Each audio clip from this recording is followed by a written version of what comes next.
become savvy to the rules of the originals. I mean, there are still rules, but the rules have changed. And the kill's gotta be like way more extreme. The unexpected is the new cliche.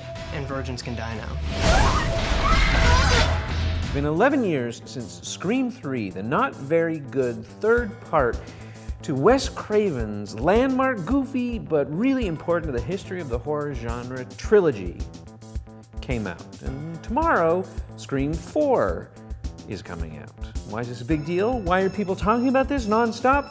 I'll tell you. I'll use my mouth to tell you if you use your ears to listen. It's got to do with 3 reasons, most of which to do with having the right people with the right idea at the right time. Reason number 1, the timing. It arrived at the perfect time, the absolute height of the ironic moment, the apex of Generation X's love of irony and self-reflection, arriving a couple years after OK Soda asked, "Is it okay to drink soda? What does it all mean? What does anything mean?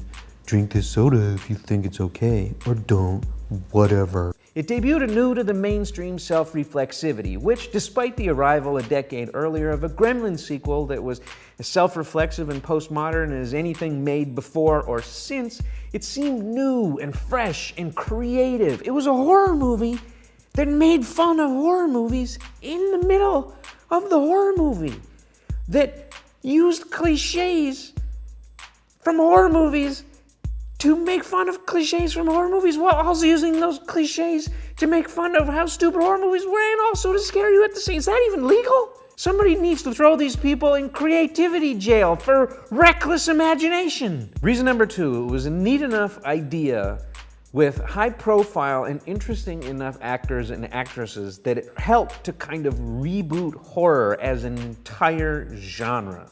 Coming off the heady days of 70s splatter and 80s slasher movie glory, the late 80s and the first half of the 90s were a really, really rough time for horror fans. All you really had to look forward to was stuff like Jason Goes to Hell and Children of the Corn 3, The Cornening.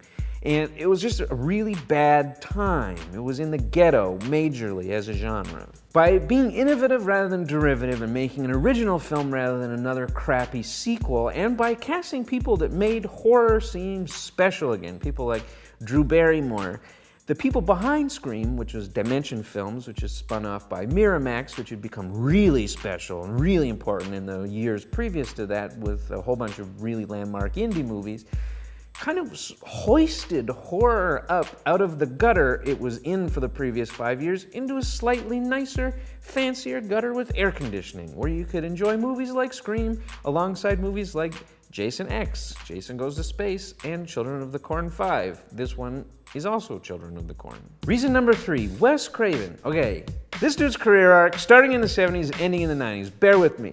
The Last House on the Left, The Hills Have Eyes, Nightmare on Elm Street, Nightmare on Elm Street 3, The Dream Warriors, Serpent and the Rainbow, Shocker, The People Under the Stairs. People Under the Stairs. Wes Craven's New Nightmare, Vampire in Brooklyn. One of the masters was consigned, like the genre itself, to just making terrible sequels from awful material and crappy one-offs with Eddie Murphy as a vampire.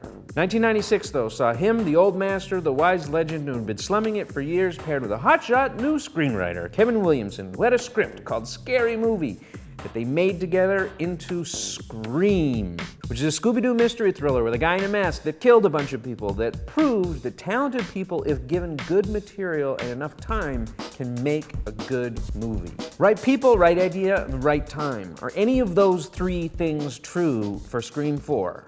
I don't know yet. People are curious. Scream was kind of a thing for a bunch of kind of interesting reasons. It rejuvenated horror and a director's career both. But for horror fans who have been kind of starved over the past 10 years for good original horror filmmaking, given that all we've had to watch is a bunch of reboots, remakes, prequels, sequels, and redos, is a 4th part of a trilogy that rejuvenated horror 15 years ago? The answer? I don't know. We'll find out tomorrow, so check back later. Check our Twitter or our Facebook, and we'll tell you what we thought of it. Or go see it yourself and let us know what you think of it.